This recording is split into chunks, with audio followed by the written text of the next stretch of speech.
weapons forever. It's a laser-focused, maximum authority mission delivered with overwhelming and unrelenting precision. No hesitation, no half measures. As President Trump declared yesterday, we're crushing the enemy in an overwhelming display of technical skill and military force. We will not relent until the enemy is totally and decisively defeated. But we do so on our timeline and at our choosing. For example, today will be yet again our most intense day of strikes inside Iran. The most fighters, the most bombers, the most strikes, intelligence more refined and better than ever. So that's on one hand. On the other hand, the last 24 hours have seen Iran fire the lowest number of missiles they've been capable of firing yet. Just the bifurcation, just the trend lines that we talked about on our first briefing. You see, this is not 2003. This is not endless nation building under those types of quagmires we saw under Bush or Obama. It's not even close. Our generation of soldier will not let that happen again, and nor will this president, who very clearly ran against those kinds of never-ending, nebulously scoped missions. Those days are dead. Instead, we're winning decisively with brutal efficiency, total air dominance, and an unbreakable will to accomplish the president's objectives on our timeline. We stay locked on the target because here at the Department of War, that's our job. Now, the chairman and I, having just returned from Dover last night, our troops and their families and the enormous sacrifice that they make is certainly heavy on my mind. So I'll close with scripture, drawing strength from Psalm 144. Blessed be the Lord, my rock, who trains my hands for war and my fingers for battle. He is my loving God and my fortress, my stronghold and my deliverer, my shield, in whom I take refuge. May the Lord grant unyielding strength and refuge to our warriors, unbreakable protection to them and our homeland, and total victory over those who seek to harm them. And amen. God bless our troops and this mission. Mr. Chairman, over to you. Thank you, Mr. Secretary, and good morning, everyone, and thank you for being here. I'm here today to continue the updates to the American people and to those in the room on Operation Epic Fury. First, let me start with honoring our fallen. As the Secretary said, on Saturday and again last night at Dover Air Force Base in Delaware, our nation's leaders honored our returning fallen as they arrived home for their final time. Last week, I shared a few of the names, and today I want to share the rest. Major Jeffrey O'Brien and Chief Warrant Officer 3 Robert Marzan were the final two fallen to return home and members of the U.S. Army Reserve's 103rd Sustainment Command out of Des Moines, Iowa. Last night, as the news has been reporting, we honored the return of Staff Sergeant Benjamin Pennington of the U.S. Army's 1st Space Brigade from Fort Carson, Colorado. When I met Ben's family last night, his mom, his dad, and his sister, they showed me a picture, a drawing that Ben had made when he was in kindergarten. It was clear all the way back then that Ben wanted to do one thing in his life, and he wanted to serve his country and be a soldier. And to the Penningtons, just know how Ben was absolutely a great one. And finally, Major Sorfleet Davies, who returned home this weekend after sadly passing away from a medical condition while on duty in Kuwait. We welcome him home as well and mourn with his family. To the families and the families of all of our fallen, we share in your profound grief. The Joint Force remains eternally grateful for your sacrifice and the gift of a great example that your service members have given all of us. I want you to know that their names will never be forgotten, and you and your family are part of our Joint Force family forever. Let me talk a little bit about the progress thus far, acknowledging that Admiral Cooper will likely continue to give updates from CENTCOM. As the Secretary said, we're in the 10th, moving into the 11th day of Operation Epic Fury. The Joint Force remains focused on three military objectives: continue to destroy Iranian ballistic missiles and drone capability in order to prevent attacks on the U.S. and others throughout the region. And this means attacking launch sites, command and control nodes, stockpiles before they can threaten our personnel, our facilities, and our partners. Second, we continue to strike the Iranian Navy and their capabilities in order to do things like sustain movement through the Straits of Hormuz. And third, we continue to start working on and going deeper into Iran's military and industrial base in order to prevent the regime from being able to attack Americans, our interests, and our partners for years to come and project power outside their borders. This means servicing production facilities, research and development sites, and infrastructure. Let me turn to the map. We're going to try digital today to prevent laser injury. Since our last update, CENTCOM continues to make progress across the southern flank. To date, they've struck more than 5,000 targets. U.S. Strategic Command bombers recently dropped dozens of 2,000-pound GPS penetrating weapons on deeply buried missile launchers across the southern flank. We also have struck several one-way drone factories to get at the heart of their autonomous capability. And of course, alongside our regional partners along the southern flank, continue to execute intercepts against one-way attack drones using fighters and attack helicopters. Our strikes mean we've made significant progress in reducing the number of missile and drone attacks out of Iran. Ballistic missile attacks continue to trend downward, 90% from where they've started, and one-way attack drones have decreased 83% since the beginning of the operation. A testament to our air defenders and our air defense systems, and as I said, our partners in the region continue to do great work as well. Second, we're making substantial progress towards destroying the Navy. In the first 10 days of the conflict, we're more than 50 Iranian naval ships into the campaign using a combination of artillery, fighters, bombers, and sea-launched missiles. As Admiral Cooper noted last Thursday, we struck and sank an Iranian drone carrier ship, and U.S. CENTCOM continues today to hunt and strike mine-laying vessels and mine storage facilities. This work will continue. Third, against our objectives, we've begun to target Iran's military and industrial complex, again, focusing on centers of gravity to get upstream of the shooters out in the field in order to deny them the ability to continue to generate those one-way attack drones. Let me spend a minute talking about the Joint Force. Across the area of responsibility, this is gritty and tireless work, and I cannot begin to explain how incredibly proud I am of the extraordinary courage, tenacity, and grit and professionalism within the Joint Force. Last time I had a chance to talk about the Army's incredible logisticians who are out there sustaining the fight. Today I want to highlight a few groups of sailors. First, I want to thank the men and women of the Ford Carrier Strike Group and their families, and let all of them know how grateful I am for their leadership and service. The crews on board this strike group have already been endured months at sea only to get their deployment extended. These exceptional Americans, rogered up, all supported by their families, continue to stand the watch, taking the fight to the enemy over and over again, night after night. Aboard ships like the USS Ford and the Abraham Lincoln are a special group of sailors I want to highlight today. These are the men and women, the sailors up on the roof running operations on the flight deck. With an average age of the early 20s, these are the unsung heroes of naval aviation. These young sailors, known for wearing yellow shirts, are in charge of the catapults, taxiing jets around on the flight deck, shooting jets off the front end, and recovering jets off the back end. They are literally involved with every single movement on the roof on an aircraft carrier. They are the last ones that a naval aviator sees before getting shot off the front end, and the first one that a naval aviator sees after safely trapping on the back end.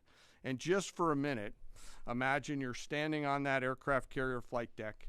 There's 30 knots of wind in your face. The deck is slippery, covered in grease. It's noisy. There are propellers spinning. There's jet blast everywhere. The helicopters are running. Your head is on a swivel, and you're trying to direct a multi-million-dollar fighter into a 1-foot square box so that those naval aviators can be shot off into the black of night to go do America's work. Those jets are fully loaded with missiles and bombs, and they are a world-class team combined with the naval aviation and the aviators in those jets. This beautiful symphony of American spirit is the definition of perfectly organized chaos. And these crews do it every single time the carrier is at work. Oh, by the way, in the middle of the night and oftentimes in the pouring rain. These are dedicated young people who take the road less traveled to serve their great nation, doing the deeds that we need them to do. America's enlisted force is the pride of every nation's military, certainly ours, and the envy of every other one as well.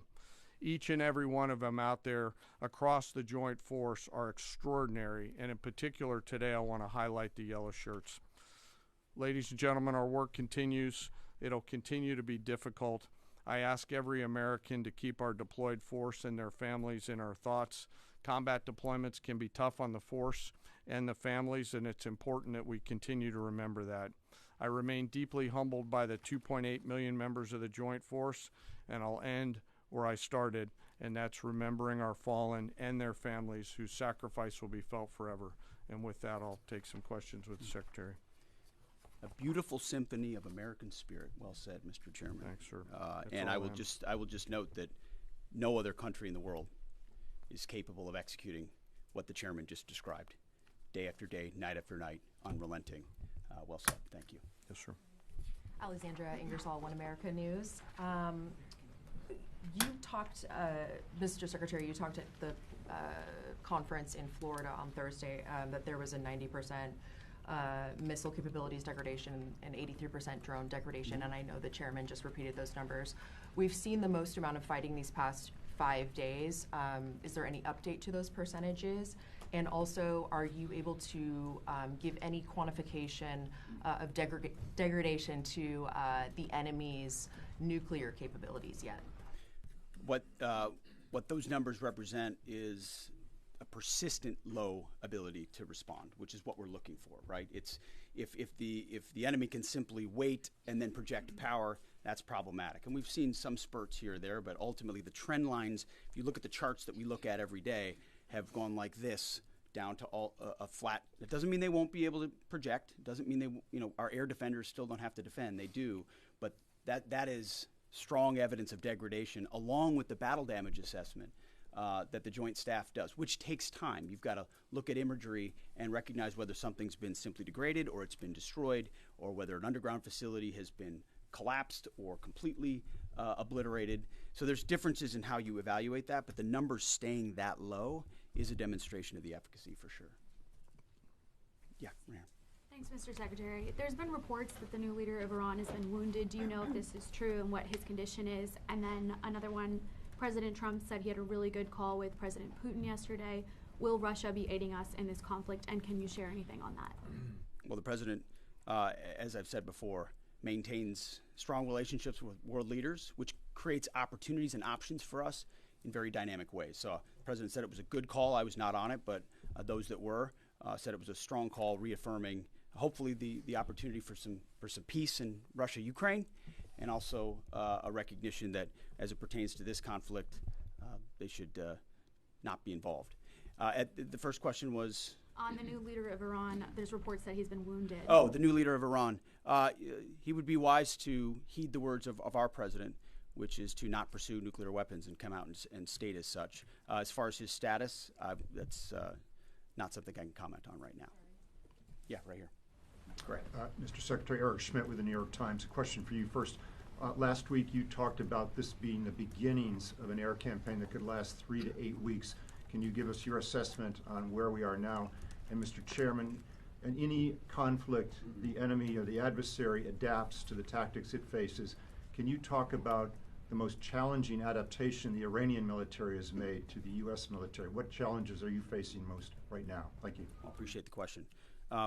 Where we are is in a very strong place, giving the President of the United States maximum options.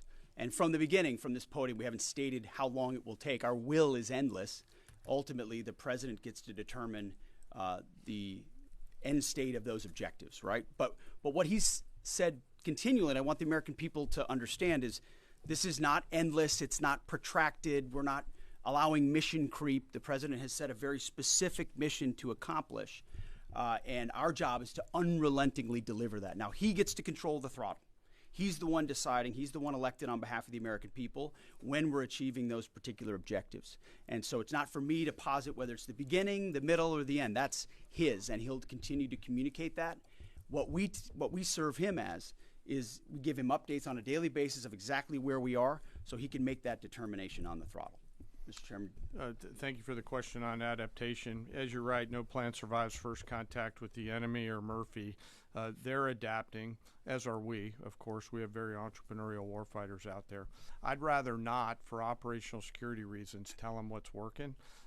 So I'm going to not answer that question based on that. But we are watching what they're doing, and we are adapting faster than they are. Are they more formidable than you anticipated, General? I mean, I think they're fighting, and I respect that, but I don't think they're more formidable than what we thought. Secretary Hegseth, thank you. Jordan Conrad's from the Gateway Pundit. Axios reported, citing U.S. and Israeli sources, that the U.S. was not happy with strikes on 30 fuel depots in Iran.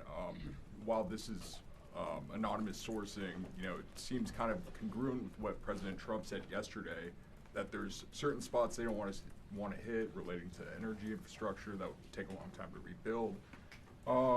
And whether this reporting is true or not, what's your message to Americans, those who supported the president and those who aren't really in favor of this war and who worry that Israel might be taking advantage of the U.S.'s backing? And then for Mr. Chairman, for you, I wanted to ask, when you say that we're moving inland, what capabilities does Iran have to shoot down jets over their land? And would that trigger some kind of rescue operation that could risk a bigger ground operation? Well, I would just state by saying Israel's been a really strong partner in this effort. Where they have different objectives, they've pursued them. Ultimately, we've stayed focused on ours. But what Iran has felt is the power of the world's two most powerful air forces. In that particular case, those weren't our strikes or that objective, or that wasn't necessarily our objective. But the president has made it clear to those concerns that we're not getting pulled in any direction. We're leading. The president is leading. He's determining where we want to go, what the outcome will be, what the end state is, with a very keen eye. And I understand those concerns because I've heard from a lot of people who I went through 20 years of those wars myself. Worried about getting dragged in, worried about mission creep, worried about nation building or democracy expansion. That's never the perspective the president has pursued on this.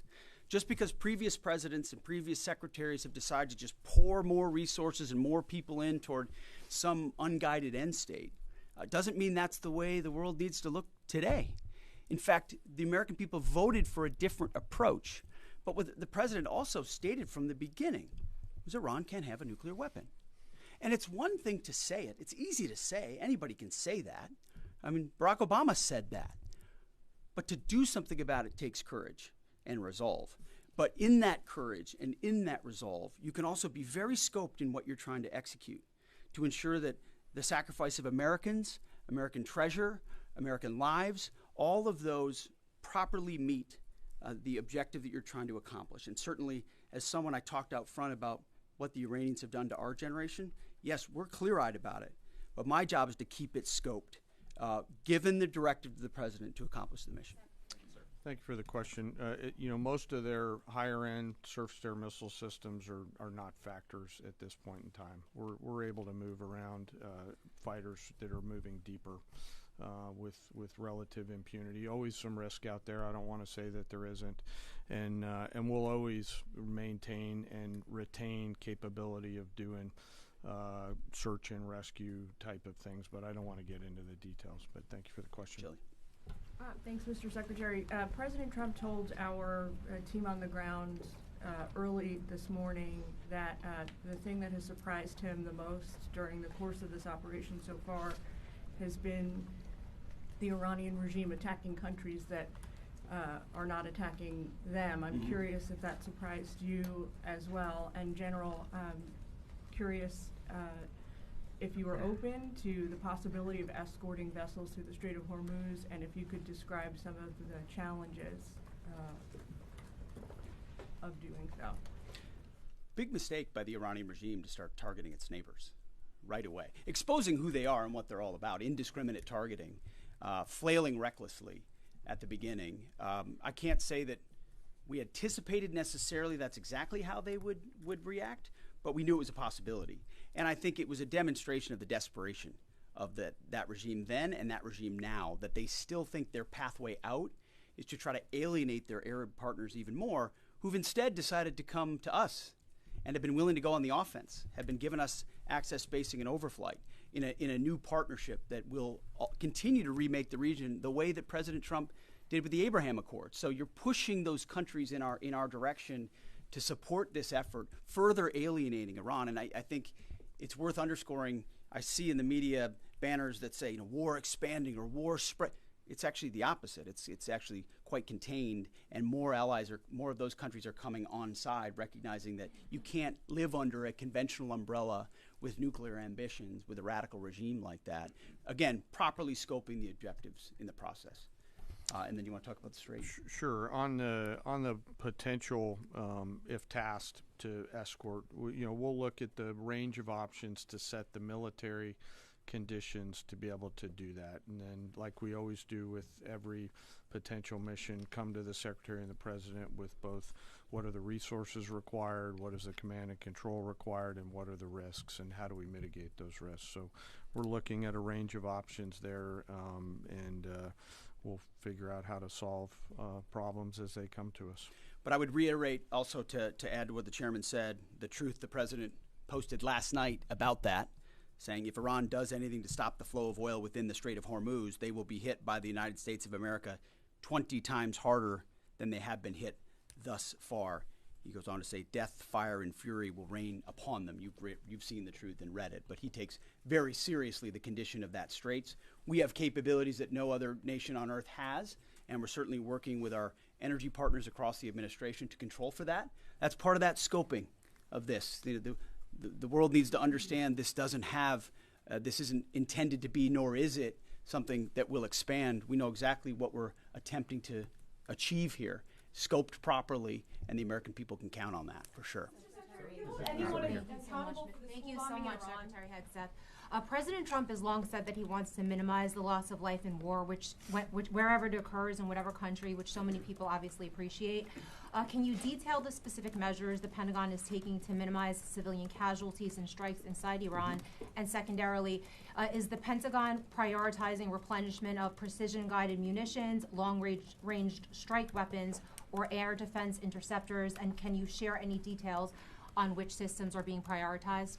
Yeah, seeing it from the inside every single day, including this, no nation takes more precautions to ensure there's never targeting of civilians than the United States of America. From the boat strikes in the Caribbean, where every single strike is assessed to this campaign here, no nation in the history of warfare has ever attempted in every way possible to avoid civilian casualties. And frankly, that's a point that just isn't appreciated enough. Where things happen that need to be investigated, we will investigate to the question shouted in the back. That it's not, open source is not the place to determine what did or did not happen. We take things very, very seriously and investigate them thoroughly, which takes time, and which is why it does take time.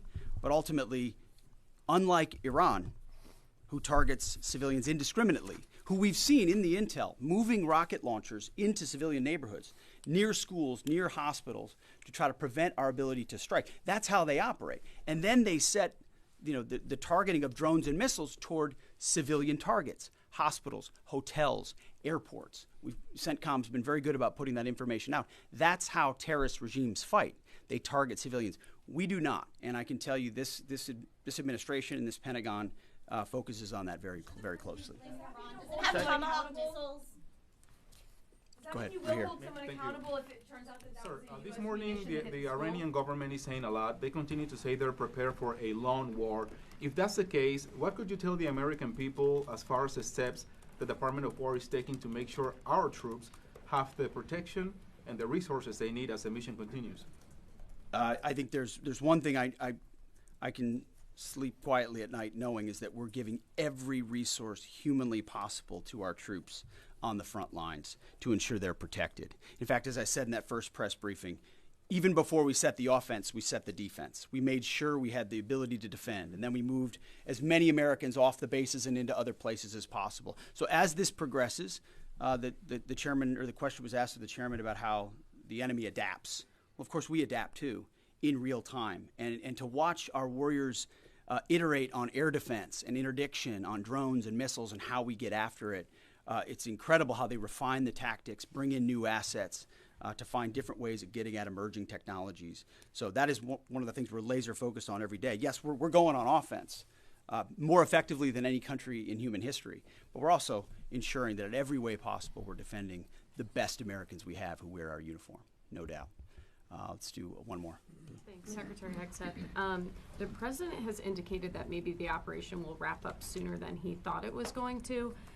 What's the plan once the U.S. stops military action? Will the U.S. play a role in the aftermath, or will they leave Iran to sort it out? Ultimately, the aftermath is going to be in America's interests, our interests.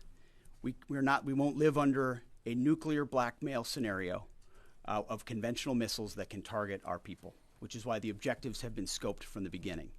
Missiles, missile production, a defense industrial base, Navy, all in service of ensuring they don't have nuclear power projection capabilities. That's what matters to President Trump. That's what matters to the American people. And ultimately, that's why we're so laser focused on ensuring those objectives and those objectives alone are met. Thank you. I appreciate it. Thank you.